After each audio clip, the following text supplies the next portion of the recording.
भारत माता शिव शक्ति अवतार। आज है 23/10/2024। रिवाइज डेट है 30/7/1965। मीठे बच्चे, आप ब्राह्मण बच्चों को राखी बांधने की कोई दरकार नहीं। तुम दूसरों को राखी बांधते हो, पावन बनने की प्रतिज्ञा कराते हो। तुम बाबा से प्रतिज्ञा कर चुके हो, तो अपवित्र को पवित्र बनाने का है यह रक्षाबंधन। गीत है रात के राही थक मत जाना। मीठे मीठे बच्चे जानते हैं कि यह गीत कोई यहाँ का बनाया हुआ नहीं है। गीत जब सुनते हो तो समझते हो बरोबर बाबा हमारा हाथ पकड़ ले चलते हैं। जब छोटे बच्चे होते हैं ना तो समझते हैं हाथ न पकड़ने से गिर पड़ेंगे। वैसे तुम जानते हो अब घोर अंधियारा है, ठोकरे ही ठोकरे खाते रहते हैं। बुद्धि भी कहती है एक बाबा ही है जो स्वर्ग संगठन की स्थापना करने वाला है। ऊंचते ऊंच वह सच्चा बाबा है। उनकी महिमा करनी होती है औरों को निश्चय बिठाने के लिए। बाबा है ही स्वर्ग स्थापन करने वाला, अथवा हेवनली गॉड फादर। वही तुम बच्चों को पाने लिए बोर्ड आदि भी बना रहे हैं। हेवनली गॉड फादर की महिमा अलग है और हेवनली प्रिंस की महिमा अलग है। वो है रचता और वो है रचना। रचता एक ही बाबा है। तुम बच्चों को समझाने लिए बाबा युक्ति से लिखते रहते हैं तो मनुष्यों को अच्छी रीति समझ में आए। जिसको परम पिता परमात्मा पतित पावन कहते हैं वो बेहद का रचयिता है। समझेंगे भी जरूर स्वर्ग है। सतयुग त्रेता को मनुष्य स्वर्ग समझते हैं। स्वर्ग और नरक आधा आधा हो जाता है। सृष्टि भी बरोबर आधा आधा है। नई और पुरानी उन जिस्मानी झाड़ की एज कोई फिक्सअप नहीं है। इनकी आयु बिल्कुल फिक्स है। इस मनुष्य सृष्टि रूपी वैरायटी झाड़ की आयु पूरी एक्यूरेट है। ऐसी और कोई की होती नहीं। एक सेकंड का भी फर्क नहीं पड़ सकता। वैरायटी झाड़ है ना, एक्यूरेट बना बनाया ड्रामा है। यह खेल 4 भागों में बटा हुआ है।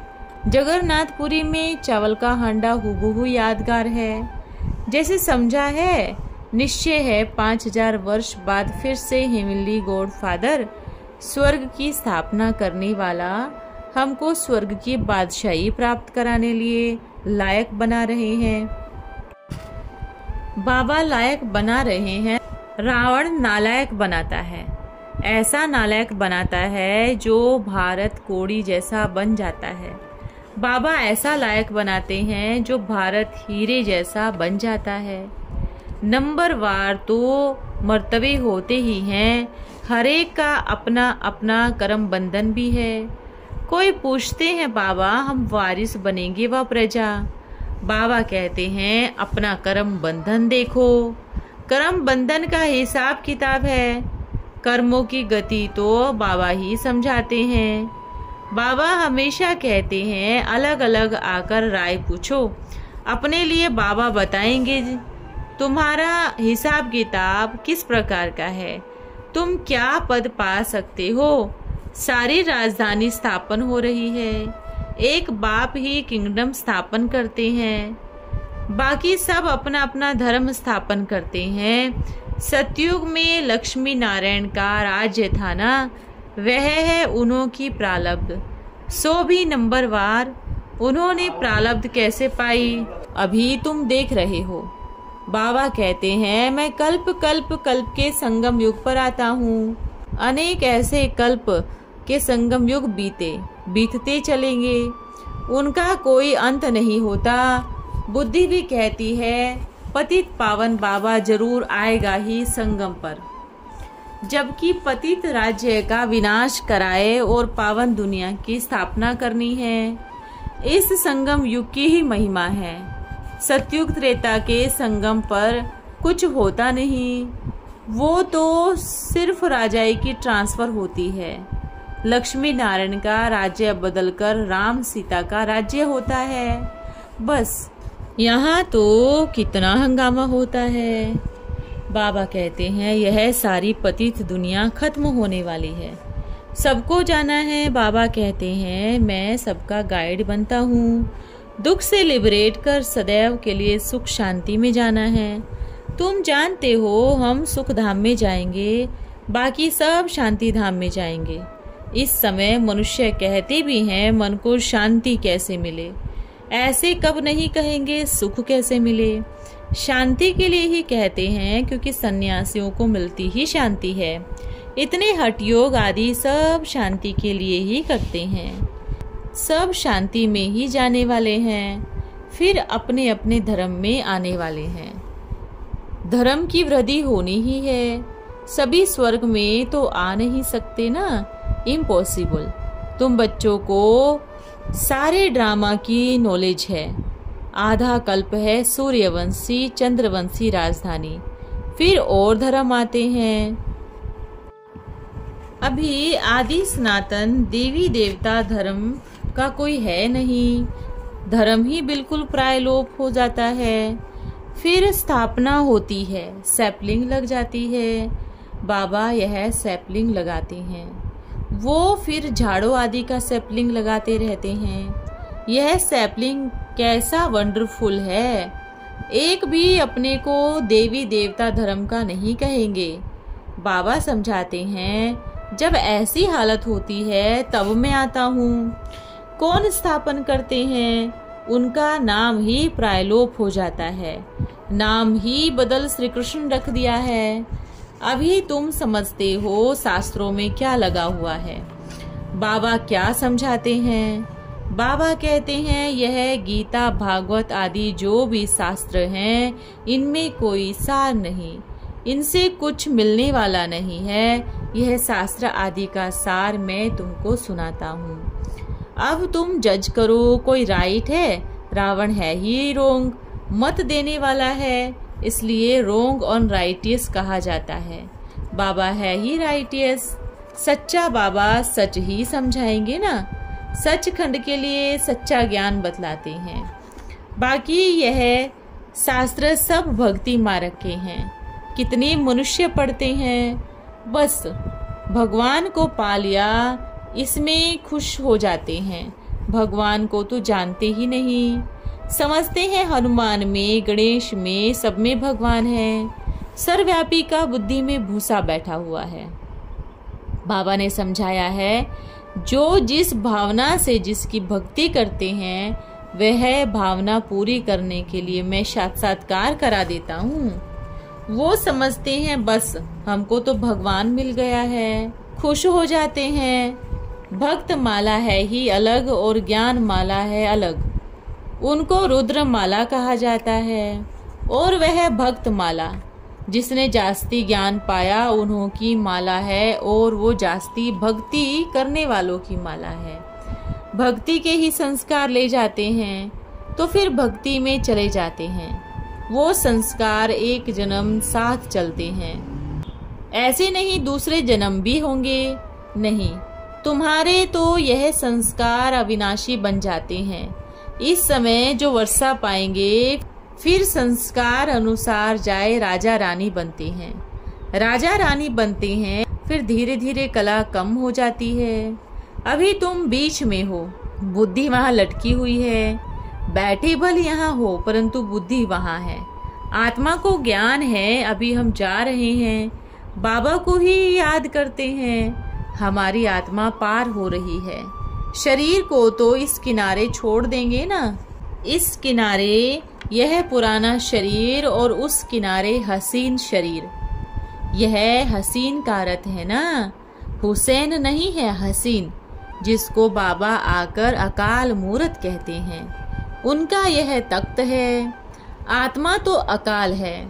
आत्मा को गोल्डन, सिल्वर, कॉपर स्टेजेस में आना ही है। बाबा तो है ऊंचे ते ऊंच, वो स्टेजेस में नहीं आता। आत्माएं स्टेजेस में आते हैं। गोल्डन एज वाले को फिर सिल्वर एज में आना पड़े। अभी तुम आयरन एज से गोल्डन एज में ले जाते हैं। अपना परिचय देते रहते, उनको कहते हैं हेवनली गॉड फादर। उनका अलौकिक दिव्य जन्म है। खुद बतलाते हैं मैं कैसे प्रवेश करता हूँ। इसको जन्म नहीं कहेंगे।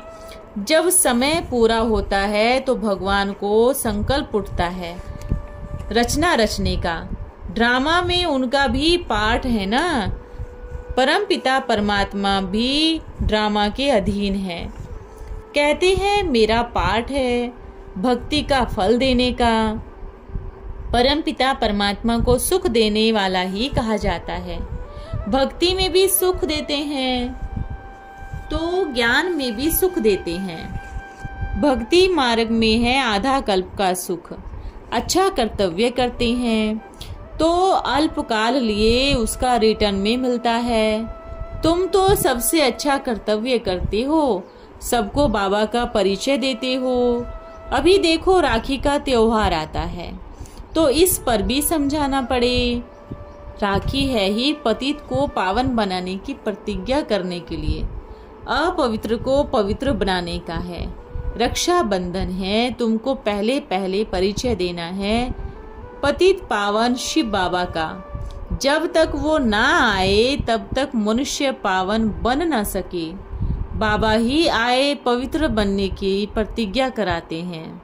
जरूर कब हुआ है? जो रस्म रिवाज चले आए हैं अब प्रैक्टिकल में देखें।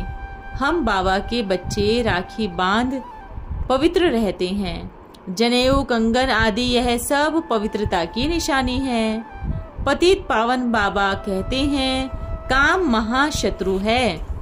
अब मेरे साथ प्रतिज्ञा करो कि हम पवित्र रहेंगे। बाकी कोई कंगन आदि पहनना नहीं है। बाबा कहते हैं प्रतिज्ञा करो मुझे 5 विकार दान करो।